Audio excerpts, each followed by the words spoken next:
नमस्कार सभी पेंशन धारकों का स्वागत है एक बार फिर से। दोस्तों इस वक्त की आप सभी के लिए बहुत बड़ी खबर आ रही है। 65 लाख पेंशन भोगियों के लिए इस वक्त की बिग ब्रेकिंग न्यूज निकल कर आ रही है। उन्हें जो है बड़ा तोहफा मिल चुका है। 1000 से 3000 रुपए हुई उसकी सीधी मासिक पेंशन। खुशखबरी का आदेश आप सभी के लिए जारी हो चुका है। तो दोस्तों 65 लाख पेंशन भोगियों के लिए कर्मचारी भविष्य निधि संगठन की ओर से न्यू अपडेट गुड न्यूज निकल कर आ रही है, जिसमें 1000 से सीधे 3000 रुपए की मासिक पेंशन आप सभी को किस तरीके से देखने को मिलेगी, किस किस को ये लाभ मिलेगा, 65 लाख पेंशन भोगियों को इसका लाभ कैसे मिलेगा, क्या बड़ी खबर आई है, इसके बारे में दोस्तों संपूर्ण रूप से जानकारी आज की इस वीडियो में विस्तार से आप सभी को दी जाएगी। और वहीं दोस्तों बात करें तो कर्मचारी भविष्य निधि संगठन को लेकर एक और बड़ी खबर आ रही है कि ईपीएस पेंशन से संबंधित श्रम मंत्रालय का बड़ा फैसला आया है। नए बदलाव कैसे होगा आप सभी को लाभ, तो आखिरकार कर्मचारी भविष्य निधि संगठन के तहत जो ईपीएस पेंशन है उसमें श्रम मंत्रालय कौन कौन सी बदलाव कर रहा है, क्या नए बदलाव होंगे जिससे आपको लाभ किस तरीके से देखने को मिलेगा, इसके बारे में भी दोस्तों आज की इस वीडियो के अंदर बात करेंगे। और वहीं बात करेंगे ईपीएस 95 पेंशन भोगियों की संशोधित पेंशन और मेडिकल सुविधा पर बड़ा अपडेट आया है। सरकार ने इसका रुख आप सभी के लिए साफ कर दिया है कि किस तरीके से संशोधित पेंशन और मेडिकल का लाभ आप सभी पेंशन भोगियों को देखने को मिलेगा, तो इसके बारे में भी बात करेंगे। और वहीं अंत में बात करेंगे पीएफ से पैसे विड्रॉल करने के पहले आप सभी को जान लेने होंगे बहुत सारे नियम। जी हाँ दोस्तों, ईपीएस खाते से जुड़ी बहुत बड़ी खबर आ रही है कि पेंशन कब निकाल सकते हैं पैसे, ईपीएफओ ने इसको लेकर क्या नियम जारी किए हैं, इसके बारे में संपूर्ण रूप से सभी ईपीएस 95 पेंशन धारकों के लिए अहम जानकारी निकल कर आ रही है। तो इसके बारे में भी आज की इस वीडियो के अंदर बात करेंगे। यानी कि दोस्तों पेंशन धारकों से जुड़ी तमाम बड़ी खबरों की चर्चा इस वीडियो के अंदर करेंगे। इसलिए आपसे निवेदन करते हैं कि दोस्तों आज की इस वीडियो को आप लास्ट तक देखिएगा और साथ ही हमारे चैनल पर नए हैं तो चैनल को भी सब्सक्राइब जरूर कर दीजिएगा। तो चलिए बिना किसी देरी के सबसे पहली बड़ी खबर की ओर चलती हैं। बिग ब्रेकिंग न्यूज के बारे में जानते हैं कि 65 लाख पेंशन भोगियों को आखिरकार क्या शानदार तोहफा मिला है।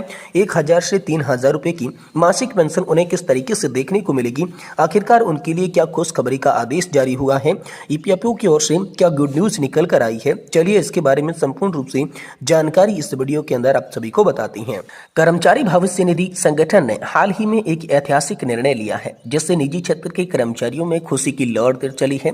संगठन ने मासिक पेंशन की न्यूनतम राशि को बढ़ाने का प्रस्ताव पेश कर दिया है, जो लाखों कर्मचारियों और पेंशन भोगियों के लिए बड़ी राहत लेकर आया है। तो पेंशन वृद्धि की विस्तृत विवरण की बात करें तो वर्तमान में ईपीएफओ की न्यूनतम मासिक पेंशन 1000 रुपए है, जिसे बढ़ाकर 3000 रुपए करने का प्रस्ताव रखा गया है।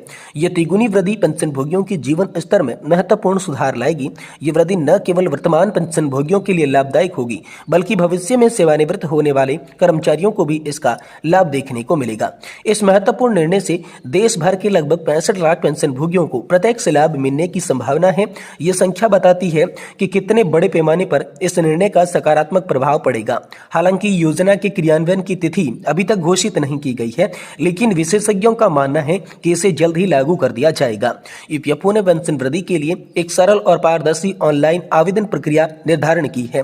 इच्छुक पेंशन भोगी को संगठन की आधिकारिक वेबसाइट पर जाकर पेंशन सिलेक्शन में उपलब्ध विकल्प का चयन करना होगा।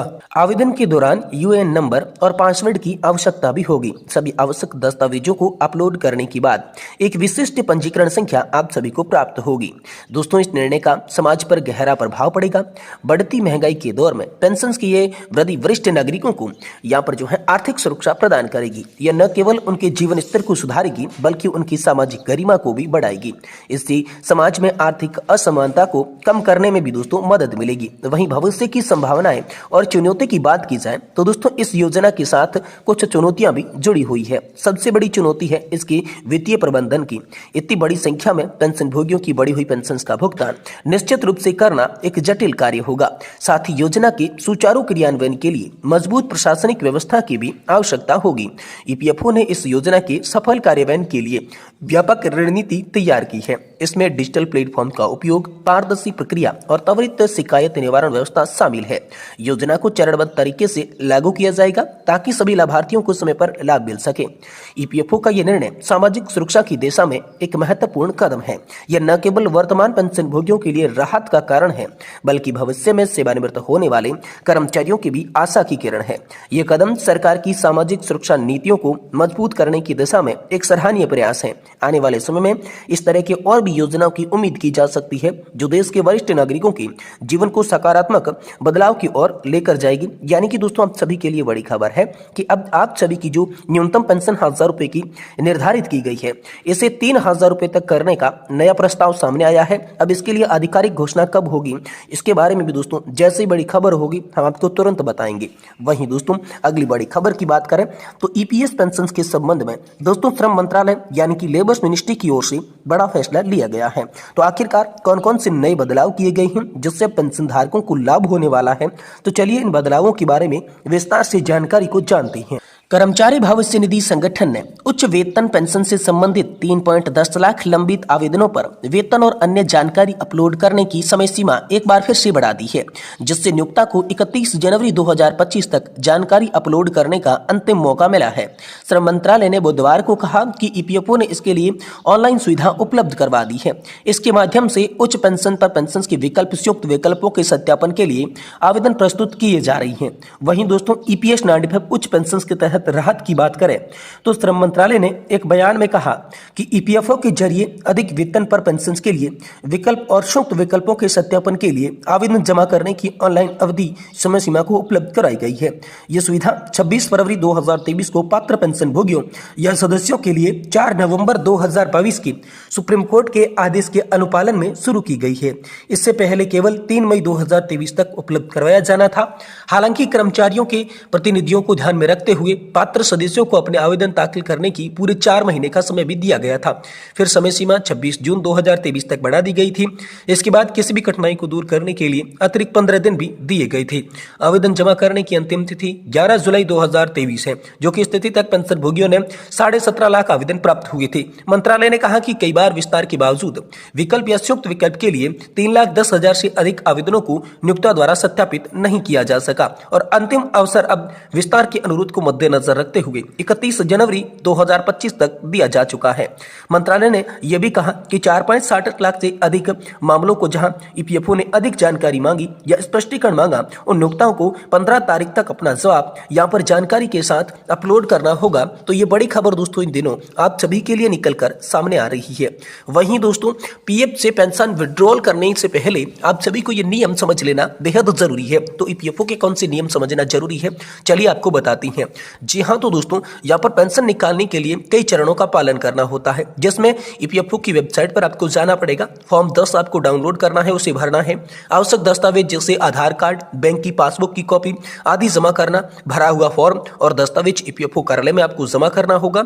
ईपीएफओ द्वारा सत्यापन के बाद ही आप सभी की पेंशन जो है वो शुरू होती है। तो ईपीएस में हाल ही के बदलाव क्या हुए हैं इसके बारे में बात करें तो न्यूनतम पेंशन की सबसे पहले दोस्तों बात करते हैं तो 1,000 रुपए प्रति माह न्यूनतम पेंशन यहाँ पर सुनिश्चित आप सभी के लिए की गई है। वहीं दोस्तों उच्च न्यायालय के फैसले को लेकर बात करें तो कुछ मामलों में उच्च वेतन पर पेंशन की अनुमति उच्च न्यायालयों के फैसलों में देखने को मिलती है। और वहीं बात करें डिजिटलीकरण को लेकर तो दोस्तों ऑनलाइन सेवाओं में वृद्धि करने के लिए डिजिटलीकरण को अपनाया गया है, जिससे पेंशन धारकों को काफी आसानी यहाँ पर होती हुई देखने को मिली है। वहीं पेंशन निकासी में छूट की बात करें तो 6 महीने से कम सेवा वाले सदस्यों को भी पेंशन की निकासी की अनुमति मिल चुकी है, जिससे दोस्तों अब देश के लाखों पेंशन भोगियों को इससे फायदा मिलेगा जो कि 6 महीने से कम सेवा अवधि के लिए यहाँ पर काम कर चुके हैं। तो अब वो भी दोस्तों यहाँ पर जो है अपने पैसे जो है वो विड्रॉल कर सकते हैं, निकाल कर सकते हैं। तो ये दोस्तों पीएफ से जुड़े अहम नियम थे जो हाल फिलहाल में कर्मचारी भविष्य निधि संगठन के द्वारा अपडेट किए गए थे। अगर आप भी पैसा निकालना चाहते हैं तो आप सभी को इन नियमों का पालन करना होगा। ये बड़ा अपडेट दोस्तों हाल फिलहाल में आप सभी के लिए निकल कर सामने आ चुका है।